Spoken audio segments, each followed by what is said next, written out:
Let's get straight into it. Real Madrid went to the Estadio da Luz, knowing exactly what was at stake.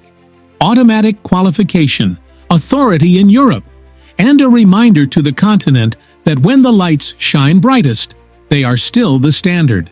Benfica, on the other hand, came in with urgency, with belief, and with nothing to lose. What unfolded over 90-plus minutes was not just a 4-2 defeat for Madrid, it was a tactical exposure, an emotional unraveling, and a statement performance from a Benfica side that refused to be intimidated by history. Madrid actually began the game in the manner you'd expect from serial European winners. Controlled possession, patient build-up, the midfield rotating positions to draw pressure, and then the breakthrough, Kylian Mbappé. Clinical, sharp, instinctive. That's what he does. One opening, one decisive movement, and Madrid were ahead. At that moment, you thought this might become a routine European night. But what followed tells you everything about the modern Champions League. Reputation means nothing if intensity drops even 5%. Benfica didn't panic. They increased the press. They targeted Madrid's build-up lanes, especially when the center-backs split wide. Every time Madrid tried to construct patiently, Benfica compressed the space between midfield and attack. Jude Bellingham found himself receiving with a man tight to his back. Valverde couldn't carry the ball through the usual channels. And suddenly Madrid's rhythm became predictable. Out wide, back inside, recycle, reset. No incision. The equalizer came from sustained pressure. Benfica forced Madrid deeper and deeper until a rash defensive moment conceded a penalty. Pavlidis stepped up and converted with absolute composure. That goal shifted the psychological balance. Madrid, instead of reasserting control, became reactive. And Benfica sensed vulnerability. The second goal wasn't random. It was struck quick vertical progression, sharp movement between the lines, and Schjelderup exploiting the half space. Madrid's defensive line hesitated, neither stepping up nor dropping fully. That indecision is fatal at this level. Going into halftime behind, you expected a response. And to Madrid's credit, there was one. Mbappé again showed why he's one of the most decisive forwards in world football. His second goal was instinct and precision, a reminder that even when the collective struggles, individuals can still rescue moments.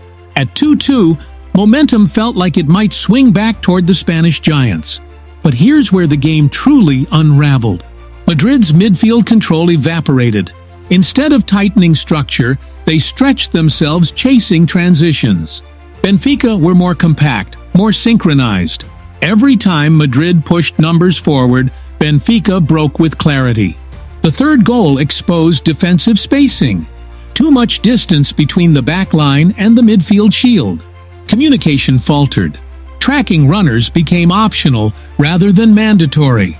And then, discipline collapsed. 2 red cards late in the game. That is not just tactical failure, that is emotional instability. Champions League football punishes frustration. When you lose structure mentally, you lose it physically. With 10 men, then 9, Madrid were no longer imposing. They were surviving. Benfica smelled blood. The fourth goal, dramatic, almost surreal. A goalkeeper coming up in stoppage time and scoring.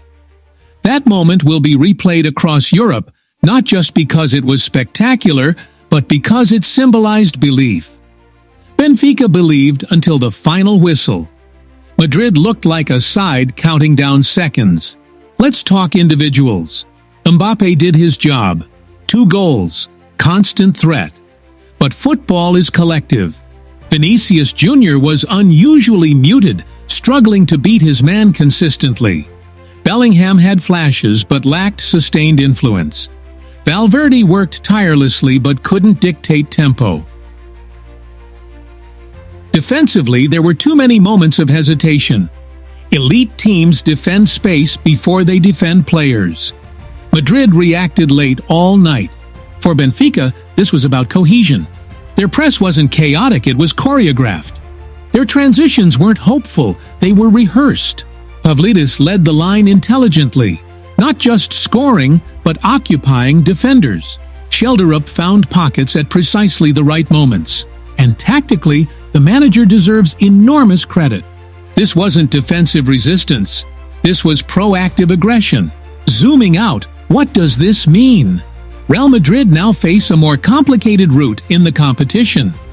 Instead of cruising into the latter stages, they enter playoffs with questions surrounding defensive stability and game management under pressure. The aura remains, but aura alone doesn't win knockout ties anymore. Structure, discipline, and adaptability do. Benfica, meanwhile, have announced themselves. This wasn't a smash and grab, this was earned. They matched Madrid technically and surpassed them emotionally. That's significant, because when you beat a European giant, not by luck, but by system, you earn continental respect. The biggest takeaway tonight is this. Modern Champions League football is about intensity, married to intelligence.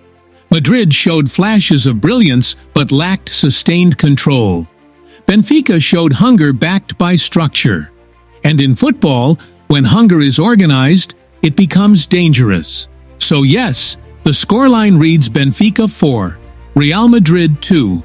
But beneath that scoreline lies a deeper narrative. One club rising with belief. Another reminded that even legends must evolve. That's European football at its ruthless best.